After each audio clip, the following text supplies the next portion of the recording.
Queridos amigos, eis que finalmente podemos fazer aí o review de X-Men 24, a parte 3 de 5 da saga X de Espadas. Essa edição quinzenal de X-Men demorou bastante para chegar nas bancas, né? A última aqui, a edição 23, já faz mais de um mês que a gente recebeu aqui na região e eu venho resenhando, inclusive eu fiz o review da 22 e 23 junto com meu amigo Inácio do canal Fator X. Então, essa edição 24, com esse atraso aqui, significa que a gente talvez tenha já na próxima semana a chegada da 25 e estaremos no meio da saga das espadas. Trata-se de uma edição de 152 páginas em capa cartão, ainda custando R$ 24,90, o que dá motivo aí para acreditar que a Panini deve estar vendendo muito bem esse título, para ela estar mantendo o preço e o formato aí há mais de um ano, né? Agora falando da edição em si, né? Essa edição ela reúne aqui alguns capítulos da Saga das Espadas, especificamente Excalibur, número 13, X-Men número 13 e 14, X of Swords Stats e Marauders 14. Então a gente tem aí nada mais nada menos que 5 episódios, né? O capítulo 9, 10, 11, 12 e 13 da Saga das Espadas. Começa a edição com o Excalibur ainda na movimentação de busca pelas espadas dos representantes dos mutantes, né? Sabemos que desses representantes que os X-Men, que a ilha de Krakoa terão, 2 são da família Braddock. Então Betsy e Brian, o Capitão Avalon e a Capitã Britânia, vão ali ao encontro da Opal Saturnine em busca de uma espada para que eles possam representar a ilha, né? Apesar do Brian não ser mutante. Então a gente tem uma trama aqui da família Braddock trabalhando juntas em busca do objetivo de representar Krakoa, e eles dão um baile na Saturnine, embora no final das contas pareça que tudo já está meio que previsto por ela. É uma edição que tem muito diálogo, que tem muito texto. Eu volta e meia reclamo da editora por conta do balão ser muito pequeno. Então a gente tem aí quem usa óculos e tem dificuldade de leitura vai ter dificuldade. Os diálogos eles são em letras muito miudinhas assim, ó. Então você precisa muitas vezes fazer um esforço adicional. Dito isso, essa é a história mais morna dessa edição, porque na sequência a gente já entra com a edição 13 dos X-Men. Essa edição 13, o Jonathan Hickman se dedica novamente a enriquecer ainda mais a mitologia do Apocalipse. O Apocalipse até aqui ele vem sendo o protagonista moral, né, dessa saga. Tudo gira em torno dele. É ele quem abriu o portal, é ele quem conhece os adversários. E aqui a gente vai conhecer a história antes da história, né? Vamos realmente descobrir um pouco mais sobre a origem de Ensa-Banur, a origem da ilha de Araco, quem são os filhos do Apocalipse, da Gênese, quem é a Gênese, né?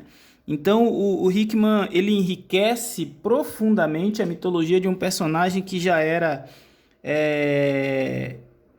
bastante conhecido pela gente. O Ensa-Banur, o Apocalipse, ele já inclusive foi o pilar fundamental da saga Era do Apocalipse, né? E aqui a gente percebe que a gente não sabia nada dele. E esse retcon, esse plot twist, chame como você quiser, é um daquelas reviravoltas no passado do personagem que vale a pena, porque deu uma explicação muito mais crível, muito mais sólida aquela teoria de que por que o Apocalipse sempre buscava a sobrevivência do mais forte, né? E o Hickman conseguiu elaborar isso de maneira que a história passada que vem à tona agora não desqualifica nada do que a gente conhece do personagem.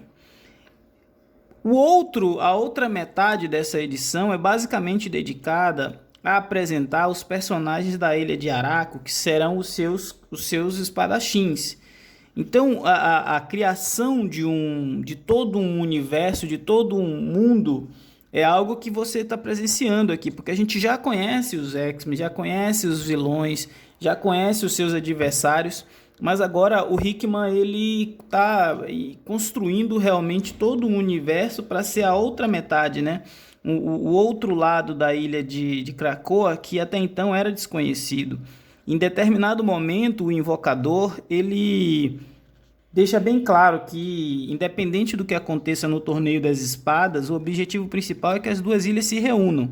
E à medida que a gente vai conhecendo os novos espadachins da parte de Araco, a gente vai percebendo a real dimensão do desafio que os mutantes de Krakoa vão ter.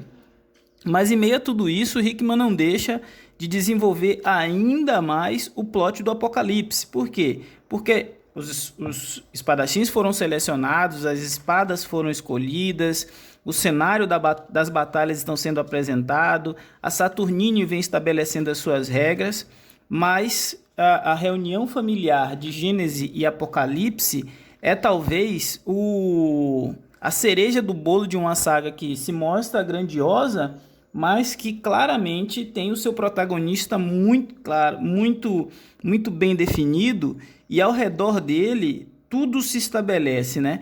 Então, por que o Apocalipse foi, vamos dizer assim, deixado para trás? Por que a família dele agora o considera fraco? E o que é um dos mutantes?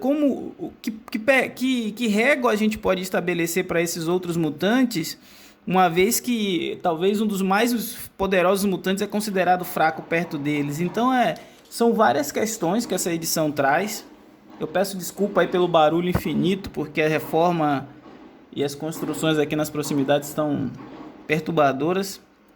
Mas enfim, voltando a falar da edição, é uma edição muito rica. Ela se conclui com essa edição 14, que é a edição dos Carrascos, onde o Wolverine toma um pouco o centro da cena, como alguém que está disposto a fazer de tudo para vencer o torneio, ou talvez até mesmo para que o torneio não chegue nem a acontecer.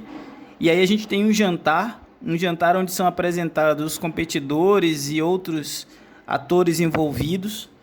Enfim, eu sou suspeito para falar. A saga em si ela é para mim uma grande oportunidade do Hickman e da equipe de escritores de X-Men mostrarem a sua capacidade de renovar a franquia. A gente vai conhecer muitos novos personagens que podem ser explorados no futuro. Já foi apresentado o Solen, que é um futuro arquirrival do Wolverine. Aqui a gente tem outros mutantes da Ilha de Araco, que eventualmente vão aparecer no futuro. A gente tem a Isca, que é uma mutante que não pode ser derrotada. Isso é incrivelmente divertido de ser explorado pelos roteiristas. Enfim, eu jamais imaginei que dentro de uma revista de super-heróis dos X-Men eu encontraria uma página de um cardápio do que seria servido em um jantar. E isso seria extremamente interessante no contexto da história. Então a gente tem aí uma leitura que ela desafia realmente o leitor de quadrinho, uma edição que ela desafia o leitor de quadrinho a se despir dos seus preconceitos, né, de esperar, vamos esperar batalhas e superpoderes e tudo mais. Na verdade, aqui a gente tem uma experiência narrativa completamente diferente. E não deixe de ler essas páginas em branco, porque elas enriquecem em muito essa história. Como eu sempre digo por aqui, falar de gibi é sempre bom. Hoje nós falamos de X-Men 24, a parte 3 de 5 de X de Espadas. Deixa aí seu comentário, fala se já chegou na sua região, se você está lendo, se você está curtindo essa saga. Se não for inscrito aí, se inscreva no canal. Forte abraço e até a próxima.